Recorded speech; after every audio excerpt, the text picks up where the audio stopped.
Welcome to the first episode of the Sports Talk with Broads podcast. I figured, why not? Let's drop episode number 1 on Christmas Eve and let's talk about this Eagles victory. I am kind of devastated, to be honest with you, that this is the topic of discussion still. This is still the topic after the Eagles get a big-time win against the Houston Texans, but it's reality. This is the conversation amongst the Eagles fan base, and it's the Carson Wentz and Nick Foles dilemma. And I've been on the record. Yes, I am pro Carson Wentz, but that does not mean I hate Nick Foles. That does not mean anything negative on the side of Nick Foles. It doesn't. I love what the guy did for us. I love what he did for us yesterday, the Super Bowl, any other game that he played that was big for us, the NFC Championship, anything. I loved what Nick Foles brought to this city. But it's reality that Carson Wentz is the guy moving forward. Now, let me just ask you this question. I am sitting here as the Eagles are sitting at 8-7, coming off of a huge win against the Texans, 32-30, hitting the field goal late after blowing a 13-point lead with 10 minutes left. I am sitting here asking you this question. Moving forward for the Philadelphia Eagles, are you trading Carson Wentz? Seriously, I want you to sit there, pause the podcast, if you will. I want you to sit there and ask yourself, are you trading Carson Wentz? Because to me, it's kind of simple. The answer is no. I'm not trading Carson Wentz to sign Nick Foles to a $20 million option year. And I'm sure if that is the case, if we do move on to Carson Wentz, and when we move on from him and we sign Nick Foles, yeah, it would be more than just a one-year option, of course. Or do you sign Carson Wentz and you let Nick Foles walk? I mean, that's your two options. And the nature of the beast is Carson Wentz is the future. And because of the salary cap era that we're in, this is how it works. You can't afford to have two great quarterbacks. And yeah, Nick Foles is playing great right now. He's riding the highs. He's got the gift from God. He's on this magical journey. But you can't afford to keep both. And that's just how this works. So one guy has to go. One of these quarterbacks has to go. And emotionally, right now, we're tied to Nick Foles because he's on the run. But don't forget about last year's 11-2 MVP season of Carson Wentz, who got us in the position of the first-round bye, who got us in the position of home field advantage for Nick Foles to step in to even do that kind of magic. I don't want to make this anti-Nick Foles and pro-Carson Wentz. I love both guys, but the nature of it is one guy has to leave. And I am not trading Carson Wentz. I am not. He is the guy moving forward. And people want to argue the injury-prone thing. Well, I can counter with Nick Foles has never played a 16-game season. A step further. Let's look at this more in depth. Let's take positional steps here and focus on each position and how well they have played as of late. That has nothing to do with the quarterback play. Look at the defensive line. They are actually getting pressure. Look at the secondary. Look at the cornerbacks. They're playing stronger than we have ever seen them play all season long. Right? I mean, it's facts. And is that based off of quarterback play? Absolutely not. It is not. And that's just reality. The offensive line.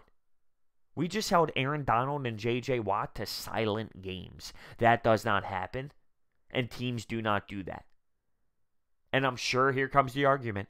Carson Wentz holds on to the ball too long because he's just staring at Ertz. And listen, I was very critical of him doing that. And yes, there were times where he did that. But this offensive line is playing at an elite level. And you go back and look at the beginning of Carson Wentz this season, and it was abysmal. Abysmal offensive line play, and they couldn't give him any time whatsoever. Look how many times he got hit throughout the beginning of the season. It's a disturbing rate. And it's not all because of Carson Wentz holding onto the football too long. The team all around Nick Foles has been playing way better football. Way better. Now, one thing I talked about that I wanted to do with this podcast is it's just briefly for just a couple minutes or so, I wanted to implement something outside of sports. And this topic is, I'm going to throw a new topic in each episode. And this one I kind of wanted to rock and roll with. And it's my top 5 shows outside of watching sports. Now, I'm a huge sportsman. That is all I watch. I'm telling you. I am never not watching a sporting event. Whether it's the Premier League in the mornings, it's the tennis channel when there's nothing on, NHL on the fly at night, Sports Center, a random-ass college football game that doesn't mean anything. I am always watching sports. But there is a time when my girlfriend gets a little annoyed with, can we please watch something else? And I feel, okay, yes. Yes, we can. And I'll be honest with you. This is just the truth.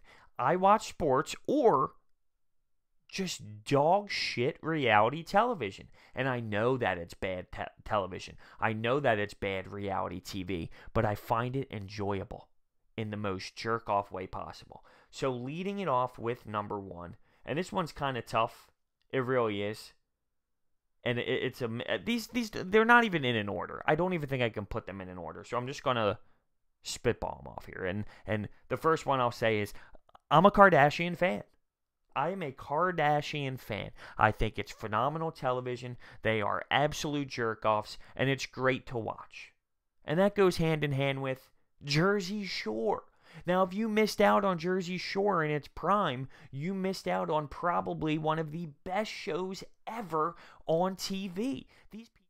But here I am. I'm kind of sitting here laughing, looking at my notes, because this is what I do for games, right? I have my notebook. And I like to talk about each drive specifically. I won't go into each exact play. I won't go 1st and 10 this, 2nd and 5 this. Now, I won't go to that extreme. But if there's... I like to give a brief overview of the drive. So, 3 and out. Or connected on 3 third downs. Result, touchdown. Just so I can look back and say, okay, let's see these defensive drives. Let's see these offensive drives. Well, in this game, I am looking at all these sheets of paper. This was nuts. I'm talking 6 pages of notes. Sometimes I can keep it to 2 or 3 pages. This was just an extreme level. Just a wild back and forth game and crazy emotions, a long sustained drives. We had a chance to, oh my God, we lost the lead and this is the 4th quarter and Nick Foles is getting hurt and oh my God, so much run the fumble. So much notes. And then I got to put those 6 pages of notes into 2 for my recap video so I'm not overwhelmed with it all, because some of the information I write down I don't necessarily need or use. It's just so when I am looking back I can say, okay, what happened in the 1st quarter or 2nd drive, just so I have it so I can look back at it as a whole. So then I have to put all of this crazy information and knock it down into 2 pages or so for my recap video. But this game was just on an extreme level, and what I like about it is we actually pull away with the win after facing the adversity that we faced. And they didn't know how to handle being a champion. And they had to learn it the hard way. And then they did. And I just see a team that goes 9-7 and missing the playoffs. I just personally feel that there is something to hold on to and move forward with that record over 8-8. And I don't want to talk about, but you get a better draft pick. No, because I really do look at teams like the Oakland Raiders and the Browns, and they were in position talking about it. Well, is there value in winning games? Should we still be winning games late, even though we should be focusing on draft picks? That's not how the NFL works. This isn't the NBA.